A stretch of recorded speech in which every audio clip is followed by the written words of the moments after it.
Pirandello Stable Festival di Mario Gazziano si avvia ad una tournée internazionale. Tutti i particolari nel servizio di Giuseppe Portannese.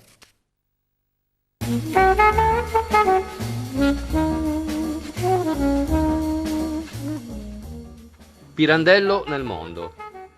È iniziata la prima fase della performance pirandelliana in Slovenia. Il Pirandello Stable Festival di Mario Gazziano ha occupato la bellissima Sala dei Pupi siciliani del maestro Carmelo Guarneri, che li realizza da grandissimo artigiano delle tradizioni dei pupari di Sicilia, da Cuticchio a Sant'Angelo.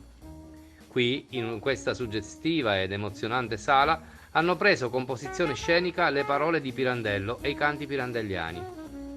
Con i grandi maestri Antonio Zarcone, Gioacchino Marrella e Riccardo Cacicia e il suo gruppo folk, Letizia Sferrazza, Vittorio Lauricella e Luca Cacicia.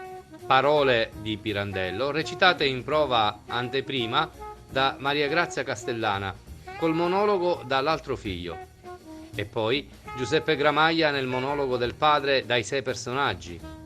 Un vero e proprio tuffo nella cultura dotta e popolare di Sicilia, con l'attenta e curata direzione scenica di Mario Gazziano e la regia televisiva di Diego Romeo.